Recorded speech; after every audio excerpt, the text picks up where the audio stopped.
Water. Water is a very important ingredient of concrete. It is used for mixing of fresh concrete as well as for curing of the hardened concrete. We should know the quality of water being used for the purpose of concreting.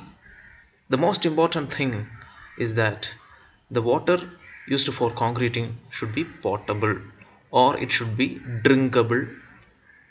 The use of seawater for mixing or curing of concrete is not recommended due to the presence of harmful salts present in seawater. Generally, for concrete, for 1 m cube of concrete, we require at least 180 to 200 liters of water. As per Indian standard IS 456-2000, there are several recommendations on the quality of water being used for concrete. The pH value should always be greater than 6. It should never go below 6. That is, the water should never be acidic in nature. And regarding the other parameters such as the organic materials, inorganic substances, sulfates, chlorides and suspended solids are strictly permitted based on the limits prescribed in IS 456 as shown here, or you can refer to page number 15 of IS 456 in table 1. The presence of excess water in concrete can cause what is known as bleeding. Bleeding is what is generally observed once you complete the process of concreting. You see the water coming up to the surface of the concrete structure once it is casted and remains there. This is known as bleeding. Abraham's law. Abraham's law is something of great importance. It shows the direct relationship between the compressive strength of the concrete and the water being used for concreting. Water being used for concreting is generally expressed in terms of water-cement ratio. It is nothing but the ratio between the mass of water used for concreting to the mass of cement used for concreting. So that is how you obtain water-cement ratio. Generally, a water-cement ratio of 0.4 to 0.6 is used in concrete. As you increase the water-cement ratio, that means the quantity of water being used for concreting is also being increased. As you increase water-cement ratio, the water used for concreting increases. Then it is found that the strength of concrete, the compressive strength of concrete declines sharply. So a reduction in water-cement ratio is generally recommended. You should not use a higher water-cement ratio. You are advised to use a lower water-cement ratio as far as concreting is concerned in order to ensure that you get a higher strength concrete. The last of the most important ingredients of concrete is admixtures.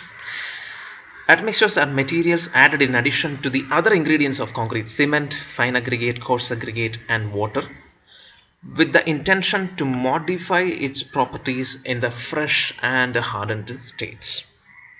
Broadly, we classify admixtures into two: chemical admixtures and mineral admixtures. Chemical admixtures are generally artificially prepared, artificially synthesized and are found in liquid form. The mineral admixtures are generally the industrial waste products or byproducts which are obtained in the fine granular form. Let us briefly discuss about the chemical admixtures.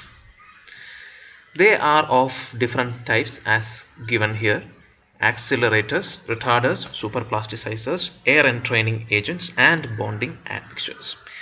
These are added to concrete with the definite purposes which they can serve to modify its properties.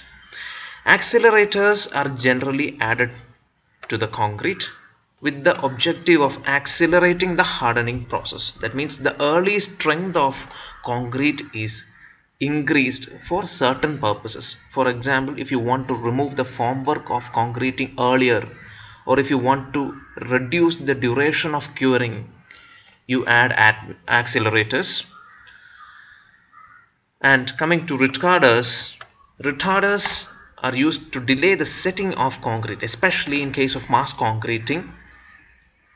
It is added. It reduces the heat generation.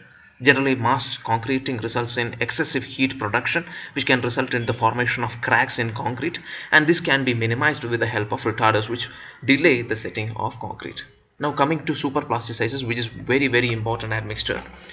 As we already discussed, the presence of more water in concrete can result in reduced strength of concrete, but we cannot reduce water too much, because with the reduction of water the workability of concrete will get compromised. So to prevent that, we use superplasticizers, which helps in increasing the workability of concrete, but at the same time it helps to reduce water. So they are also known as water reducers. It helps to reduce water content. At the same time, it increases the workability or flowability of the mix. Now the next one is the air entraining agents. These are specifically used to structures which are subjected to alternate heating and cooling conditions. So they are meant to introduce microscopic air bubble cavities in the concrete structures. Very small air bubbles are added to the concrete structure, such that the effect of alternate freezing and thawing is minimized. Now coming to the bonding admixtures, it is another important admixture. It is used with the purpose of the adherence of fresh concrete with the old concrete. If you perform concreting over old concrete and you want a bondage between the two, you use bonding admixtures.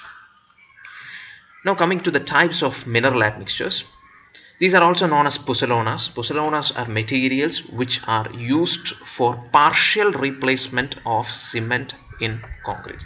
Cement, as you know, is the most expensive material used in concrete, and the higher usage of cement shall lead to lesser economy. It is not affordable for everybody to use higher quantities of cement. So you need something to replace cement, but at the same time perform all the functions of cement. So for which you need pozzolanas, and mineral admixtures perform the function of pozzolanas. They partially replace cement in concretes. And what are such materials? Fly ash, ground granulated blast furnace slag, silica fumes, rice husk ash, and metakaolin. The details of these materials are already discussed in clause 5.2 of Indian Standard IS 456. You can refer to this clause for detailed description.